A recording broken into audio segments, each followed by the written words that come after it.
आप देख रहे हैं न्यूज़ सेवन इंडिया और मैं हूं अरफाज अहमद डैंग। अभी हम PHE chief engineer office BC road के बिल्कुल बाहर खड़े हैं और यहां पे आज पीएचई डेली वेजर्स जितने भी हैं वो प्रोटेस्ट कर रहे हैं। हमारे साथ कुछ डेली वेजर्स मौजूद हैं, इनसे हम बात करते हैं। सर क्या नाम है आपका? मेरा नाम नियाज़ अली सर। कहाँ से बिलोंग करते हो आप? डोडा से सर। अच्छा, डोडा से आज इस प्रोटेस्ट के लिए आप आए हो? जी सर। कब निकले थे वहाँ से? हम सर कल आए हैं। क्यों कर रहे हो प्रोटेस्ट? यही सर, बस 20-20 साल से हम लोग काम कर रहे हैं। गवर्नमेंट आज बोलती है आज करेंगे कल करेंगे, तो अभी तक हमारा सर कुछ नहीं हुआ। तो चलो ये थोड़ा बजट सेक्शन चल रहा है। डॉक्टर जितेंद्र जी ने हमारे लोगों के साथ कमेंट किया कि आपका इस बजट में कर देंगे, तो चलो सर हम कर रहे हैं इंतजार। सितारों को बजट है तो सर वही उम्मीद है, तो अगर नहीं करेंगे सर तो फिर हम इसके बाद फिर रोड पर उतर जाएंगे। तो चलो सर यही उम्मीद रखी है, तो अब ऊपर वाला ही जाने आगे क्या करेंगे क्या नहीं। बार बार हर बार आप प्रोटेस्ट करते हैं, इतनी दूर दूर अलग अलग डिस्ट्रिक्ट से यहाँ पे आते हैं, इतना खर्चा करके आते हैं, तो क्या उसका असर क्या होता है, क्या निकलता है, नतीजा क्या निकलता है? सर अभी तक तो कुछ नहीं निकला। आयो अभी तक तो हमारे साथ झूठ बोल रही है, आज करेंगे कल करेंगे। तो चलो इस बार सर थोड़ा डॉक्टर जितेंद्र जी के साथ हमने थोड़ी उम्मीद रखी है, क्योंकि उन्होंने हमारे साथ वादा किया।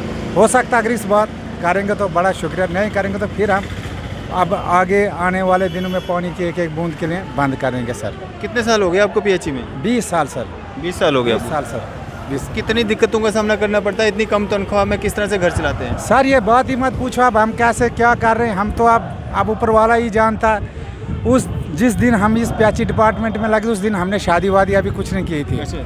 तो फिर सर इसी नौकरी के पीछे हमने शादी की कि चलो अब हम डेली वेजर लगे तो हम 10-15 साल तक 7 साल के बाद परमानेंट हो जाएंगे, क्योंकि गवर्नमेंट का शेड्यूल था 7 साल के बाद परमानेंट होते। तो हमें सर उसी उम्मीद के साथ शादी की। अब हमारे बच्चे सर 10वीं में पढ़ रहे हैं, तो अब सर क्या करेंगे? अब उनको भी हमारे इस नौकरी का कोई यकीन नहीं है कि ये हमारे पापा अब परमानेंट होंगे। फिर ये तो अब हमने रखी अब ऊपर वाले पर सर, तो अब ऊपर वाला ही कुछ करे तो अच्छी बात है, नहीं तो अब इनका उतना भरोसा हमें नहीं है। तो चलो देखते हैं, ऊपर वाला रिज़्क देने वाला वो दे देगा इंशाल्लाह, वैसी बात नहीं है। आपका क्या नाम है? मेरा नाम इरशाद है, मैं डोडा मरमत का रहने वाला हूँ। हम भी 15 साल पहले हमें पीएचई डिपार्टमेंट में लगाया गया इस सेवा लोक सेवा के लिए, लेकिन अभी तक गवर्नमेंट ने आश्वासन पर आश्वासन देने के बावजूद अभी तक हमारा इसमें कोई भी मसला हल नहीं किया। आज हम एक दिवसीय प्रोटेस्ट पर फिर यहाँ तनवीर साहब की क़यादत में जमा हुए हैं। तो हमने अपनी तरफ से भी जो सेंट्रल बॉडी है हमारी यूनियन की, उनको ये कह दिया है कि अब इंतज़ार का वक्त ख़त्म, भरोसे का जितना भरोसा हमने करना था कर लिया, अब कुछ करने का वक्त, क्योंकि मरने की कगार पर तो हम ऑलरेडी आ चुके हैं। अब बेहतर है कि मरने से पहले कुछ करने का वक्त आ जाए।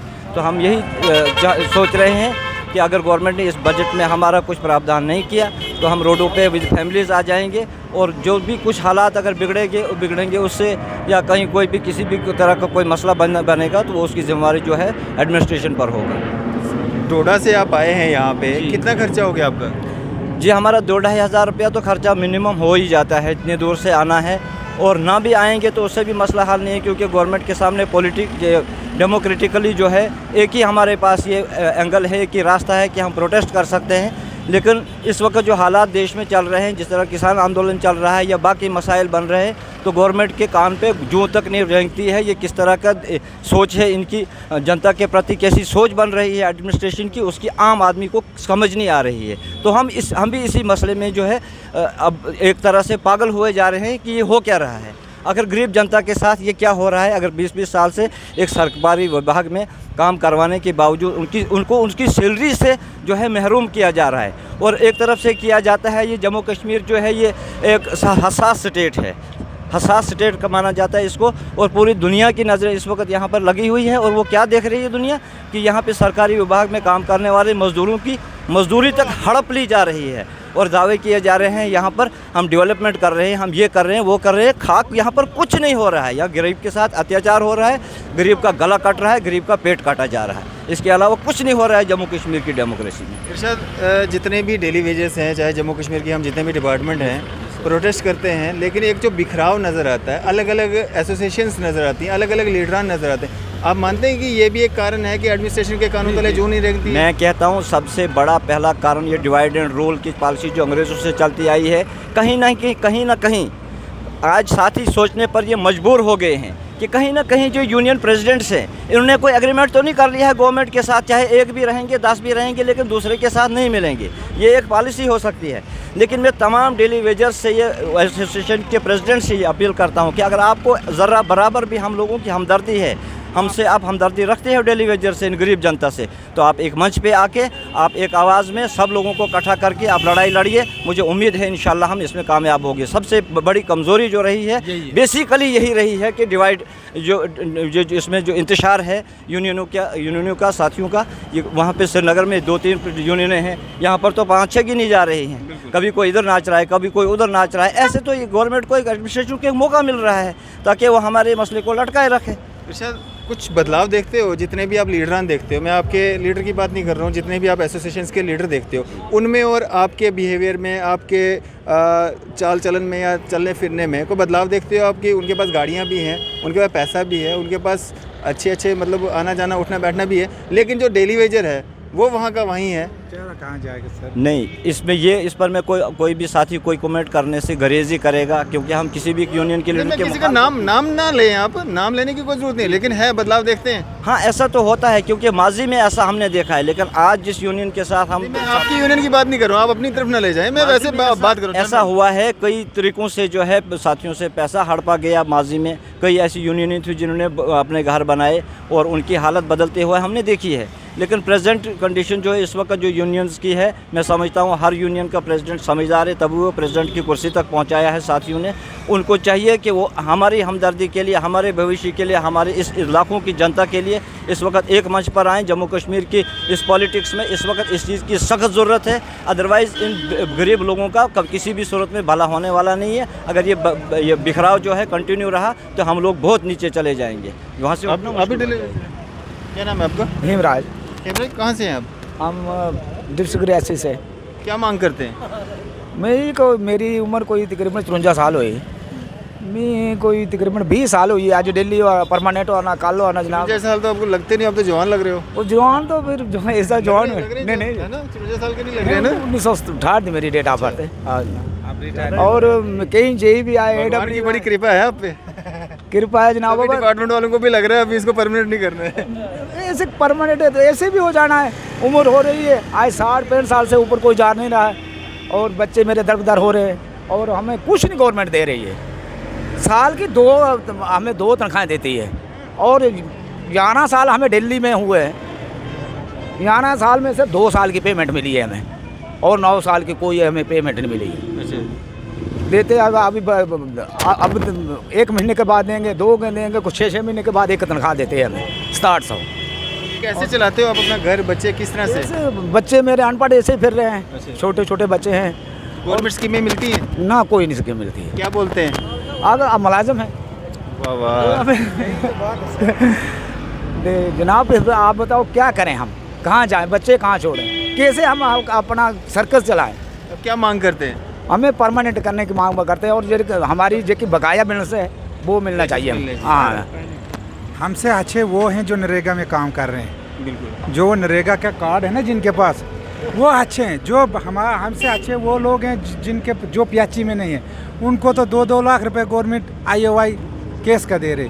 तो हमें तो सर वो भी नहीं मिल रहा है, फैसिलिटी नहीं, कुछ नहीं। हमें तो बोलते हमें BPL भी बंद है, हमारा BPL भी बंद है। मुलाजम है नहीं, मुलाजम है। हाँ, नहीं मकान का हमें कुछ मिला है नहीं, हमें कुछ गवर्नमेंट कुछ नहीं दे रही है हमें। और हमसे तो हमारे जो बूढ़े हैं वो 6000 रुपये था उनको पेंशन मिलती है, हम तो बूढ़ों से भी आगे हैं। अब कितनी सर्विस रह गई आपकी? 6 साल रह गए। अब क्या करोगे परमानेंट होके? परमानेंट होके क्या करेंगे? क्या मिलेगा? गवर्नमेंट क्या देगी हमें परमानेंट? 3 साल में हम क्या कर लेंगे? आप सोचो, आप मीडिया वाले हैं, जो माँ बाप होते हैं बच्चों के, वो लड़का जहाँ लड़की उनकी शादी वो कराते हैं, जहाँ माँ बाप को जो बच्चे हैं वो कपड़े लेकर देते हैं। मेरे बच्चे ने शादी की, मेरे लिए सूट उसने लगाया। अच्छा। फिर देखो हम ऐसे मुलाजिम हैं। तो क्या उम्मीद करते हैं कि बीजेपी के राज में जो है जो वादे किए गए थे 2014 में भी और जो डीडीसी इलेक्शंस हुए उसमें भी उनके मैनिफेस्टो में था कि इलेक्शन हो जाएंगे उसके बाद जो है जितने भी डेली वेजेस सबको पक्का किया जाएगा, उम्मीद है? उम्मीद तो है, अभी है उम्मीद? अभी है। रविंद्र रैना जी तो बोलते हैं कि हमारा सीएम बनेगा फिर पक्का करेंगे। भाई वो तो बोलता है कहीं सीएम आ गए और कहीं चले गए, हमें तो किसी ने डेली वेज हम पहले मैं लगा था 200 पर, 6 साल तो 200 पर नौकरी की, फिर 6 साल 500 पर, और फिर 37 पर, फिर 45 पर उस्ताद हमारे जो हमारे और मुलाजिम जहाँ मास्टर कुछ भी है वो रेयर होने जा रहे हैं, हम वैसे ही हैं। कहीं गवर्नमेंट आई कहीं चले गए। क्या मांग करते हो? हमें गवर्नमेंट जो हमारा पिछला बकाया है तकरीबन 9-10 साल का वो दे दे। चलो हमें पक्का नहीं करो, जो हमारी जेके बकाया पे वो दे दे। नहीं, आप 6 साल के बाद आप रिटायर हो जाएंगे, आप तो बोल रहे पक्का नहीं करे। जो जवान लड़के हैं बेचारे उनके पेट पे लात मत मारो। सर जो हमें काम किया है, जो दिहाड़ी हमें लगा, वो तो मिल जाए, वो तो मिल जाए। आपका कितना बनता है, मतलब टोटल किया आपने कभी, कितने पैसे बनते हैं आपके? को सालों का हिसाब है, को 10 साल है। आइडिया 10 साल का है। 10 साल के कितने पैसे बनते हैं? 7-8 लाख। तो 7-8 लाख, वो 7-8 लाख आपका गवर्नमेंट ने देना है। देखो कितनी गरीब है गवर्नमेंट, बहुत गरीब है, बहुत गरीब है सर। हम क्या करें, आप ही बताएं क्या करें। हम मजबूर हैं, बच्चे भूखे फिर रहे हैं। जो बच्चे माँ बाप बच्चों की शादी करवाते हैं, वो कपड़े खुद मुझे बच्चे की शादी के कपड़े भी उन्होंने ला कर दिए नहीं है मुझे। देखो भी इतनी अच्छी गवर्नमेंट है, भला हो गवर्नमेंट का। मोदी बोलता है जे कर रहे हैं वो भी ऐसे ही, हमें किसी गवर्नमेंट ने कुछ नहीं किया। जब कोई प्रधानमंत्री आया, कोई प्रधानमंत्री MP कुछ हमें कुछ भी नहीं मिलने वाला। चलें अंदर चलते हैं और देखते हैं क्या प्रोटेस्ट हो रहा है। लीडरों से भी बात करते हैं, जो लीड कर रहे हैं उनसे भी बात करते हैं और देखते हैं क्या कुछ मांगे हैं, क्या कुछ वहाँ पे जो है किस तरह का प्रोटेस्ट हो रहा है। फिलहाल हमारी मांगे यही है, हमें परमानेंट किया जाए।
कमी है, लेकिन इस सरकार ने हमारे साथ हर तरफ धोखाबाजी की।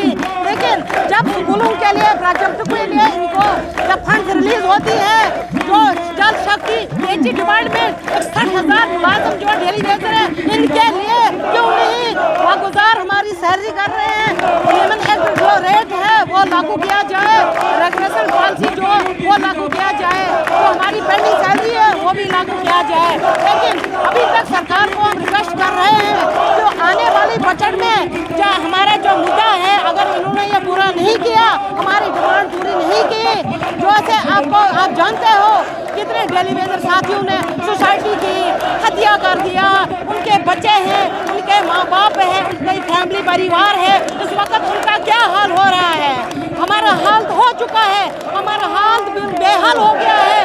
मुफ्त की ड्यूटी सरकार की तरफ हम दे रहे हैं, इस वक्त ये सरकार कह रही है कि नहीं, अगली सरकार जो बीजेपी कांग्रेस थी उन्होंने ये किया है। लेकिन प्रिंट मीडिया सोशल मीडिया का थैंक्स करता हूँ कि हमेशा से आपने बहुत बढ़िया कवरेज दी है, और जो लड़ाई हमने 2012 से लड़ी है, कहीं ना कहीं अब वक्त उसका आया है कि वन टाइम सरकार उसका सेटलमेंट करे।